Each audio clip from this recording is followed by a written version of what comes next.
What is up, everyone? It's your boy Ray J back with another video, and in this video, I'm going to be doing a quick technical analysis of Tesla. I'm going to talk about the overall share price and what happened today. I'm going to go over what the news is saying before I give you guys my stock price prediction for Tesla, and I'm also going to be doing the same thing about NEO. But before I get started, I have to mention two quick things. First of all, I'm not a financial, legal, or taxation expert, so don't take this as financial, legal, or taxation advice. And also, if you can, please smash the like button if you want to see more videos like this. Some of me and benefits the entire community as a whole.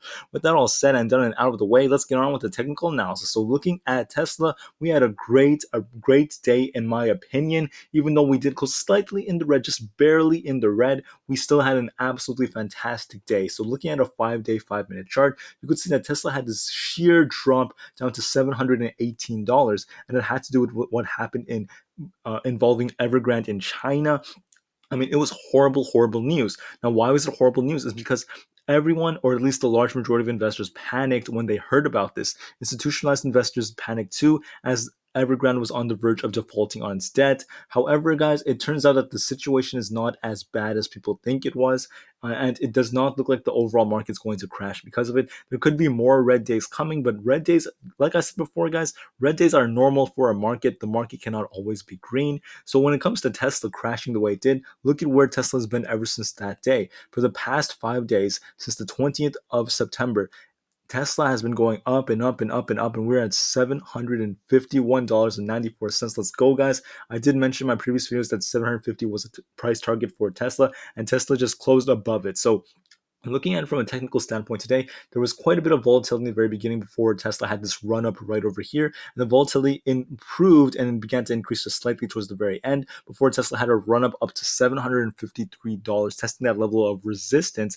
before closing just below it at $751.94. Once again, slightly in the red, but still it had this upward trend just like this, and that's still pretty good in my opinion. Now, why is that important? Because if you look at a Bollinger Band standpoint right over here, you can see that Tesla hit the upper band multiple times.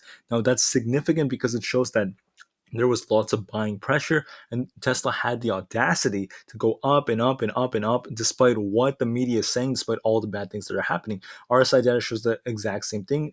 As Tesla touched the upper band multiple times today, and that's a big sign. Once again, it did not have the strongest of closings, but overall I'm still super excited for what's about to come, because Tesla had strong resistance at 750 and just broke above it. You could see right over here it broke above it, and now it's actually hovering around that range. So we could expect Tesla to even be even more bullish for the near term future. Now, before I give you guys my specific price prediction, let's go over some big pieces of news that just came out.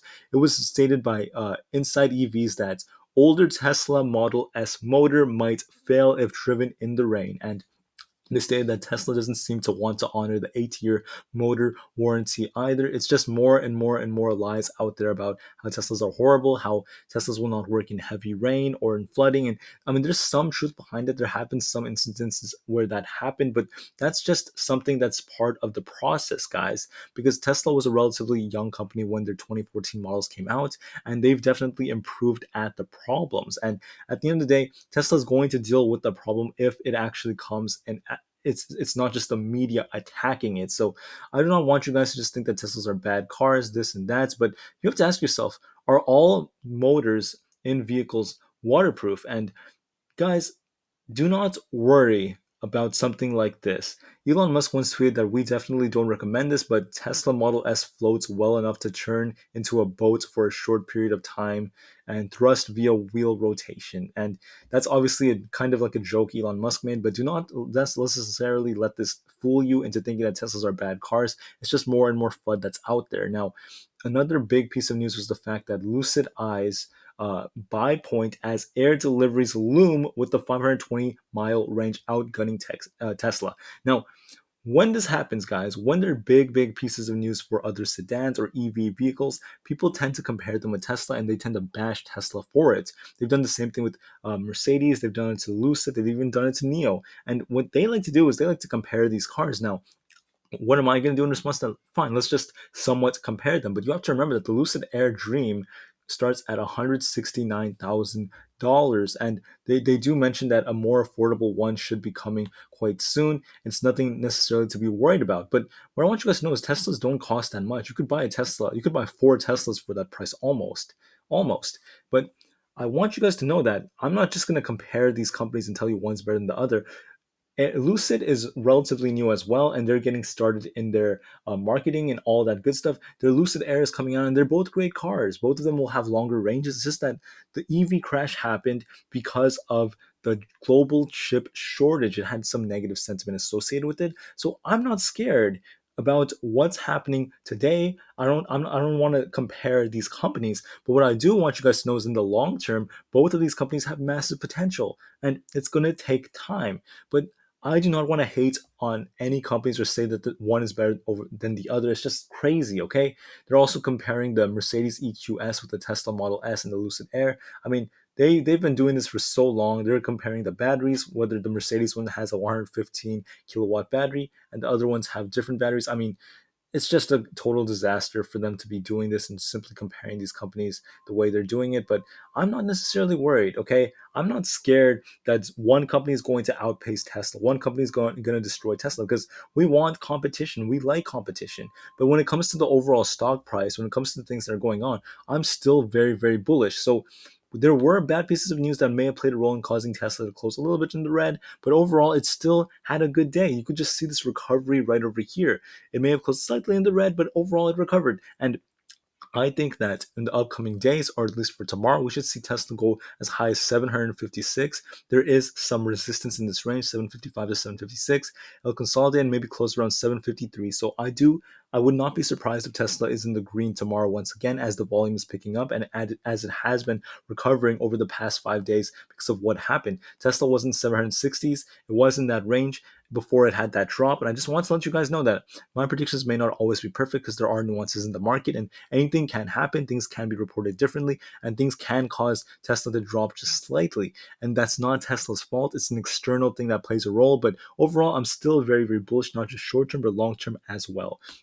Additionally, guys, I'm going to be talking about NIO. So NIO also crashed the same way that Tesla did because of the news that came out in China. And after it happened, NIO has been on a bit of an upward trajectory right over here. So that's just as I predicted. It closed almost exactly where I predicted it would close. And you can see quite a bit of volatility for the day. And that's a good sign. We like volatility happening right now before NIO gets ready to consolidate. But a lot of the volatility happened above the upper band from a Bollinger Band standpoint. And it did close overall at $35.70 a share. So it was in the green, up over 0.39%. And that's a good sign because NEO is recovering right now. So when it comes to the way I see NEO and what has been happening, there was some big news that came out over the fact that NEO is getting ready to expand their ES8 SUV to Norway and then their ET7 to Germany by the end of 2022. That's caused a lot of people to be very excited for NEO as well, and it makes me even more bullish. But